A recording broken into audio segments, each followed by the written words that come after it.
पहिलं हे मी तुमच्या माध्यमातून या राज्य सरकारच्या आणि मोदींच्या सुद्धा लक्षात आणून देतोय की बांगलादेशात हिंदू सुरक्षित नाहीये. माझ्या राज्यामध्ये हिंदूंची मंदिरं पाडली जात आहेत. अशा वेळेला ज्या हिंदूंच्या मतांवरती तुम्ही निवडून आलात त्या हिंदूंची मंदिरं वाचवण्यासाठी तुम्ही काय करणार, हे मला पहिले त्यांच्याकडनं उत्तर तर येऊ द्या.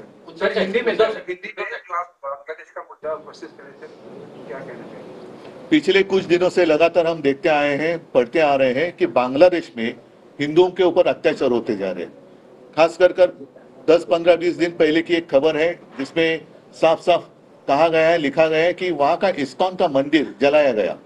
वहां के इस्कॉन के जो भी क्या कहते हैं उनको पुजारी प्रमुख है उनको गिरफ्तार किया गया. हमारे विश्वगुरु क्या कर रहे हैं? पिछले 2-4 महीनों से वहां हिंदुओं के ऊपर अत्याचार चल रहे हैं. वहां से शेख हसीना जी यहाँ अपने देश में आई, ऐसे मैंने सुना था, पढ़ा था. वो तो सुरक्षित है, लेकिन बांग्लादेश में हिंदू असुरक्षित है. तो जिस मोदी जी ने यूक्रेन का वॉर रुकवा दिया था, तो वो हिंदुओं के ऊपर अत्याचार जो हो रहे हैं वो क्यों नहीं रुकवाते? क्या कहने वाले आप, क्या भूमिका लेने वाले हैं? पता चलने तो इस देश के हिंदू जो है देख रहे हैं कि हमने वोट किया उनको, आपको वोट किया है कि हमने आपको आपने बताया था कि बटेंगे तो कटेंगे, इसलिए तो वोट किया. तो बांग्लादेश में हिंदू काटे जा रहे हैं, आप क्या करने वाले हो बताओ. दोन प्रश्न आहेत. एक पहिला प्रश्न तर 23 तारखेला महाराष्ट्राचे निकाल लागले. पहिला शपथविधीला उशीर झाला आणि आता 20 दिवस होत आले. कॅबिनेटचा विस्तार अद्याप होत नाही. महाराष्ट्रामध्ये अनेक गुन्हे वाढत आहेत, अनेक खून दरोडे होत आहेत. त्यांना फक्त अजूनही त्यांच्यामध्ये मी काल बातम्या पाहिल्या की याचे खासदार फोडणार, त्याचे खासदार फोडणार, म्हणजे हे फक्त फोडाफोडीचंच राजकारण चाललंय. यांचं हिंदुत्व वगैरे साफ झूट आहे. यांना आणखीन किती राक्षसी बहुमत पाहिजे आणि मिळाल्यानंतर सुद्धा अजूनही विस्तार का होत नाहीये? नुसतं पक्षाचा विस्तार किंवा सत्तेचा विस्तार हेच तुमचं स्वप्न आहे का? आणि त्याच्यासाठी तुम्ही हिंदूंना वापरताय का? तर मला असं वाटतं की पहिलं त्यांनी या प्रश्नावरती किंवा या समस्येवरती उत्तर द्यावं.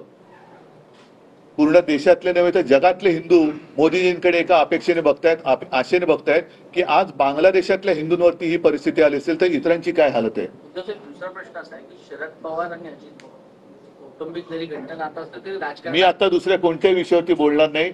मला आता फक्त बांगलादेशामध्ये होणाऱ्या हिंदूंवरच्या अत्याचाराबद्दल पंतप्रधान नरेंद्र मोदी आणि आपलं हिंदुस्थान सरकार काय भूमिका घेणार आहे हे त्यांनी स्पष्ट करायला पाहिजे. सर 23 तारखेला शपथविधी झाला, आपण नव्हता शपथविधीला, नंतर काय बोलणं झालं?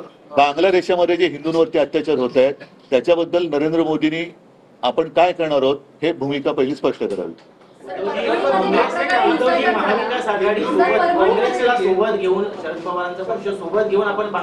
दादर स्टेशनवरचं 80 वर्षापूर्वीचं हनुमान मंदिर ते पाडणार आहे, त्याच्याबद्दल त्यांनी उत्तर द्यावं. चला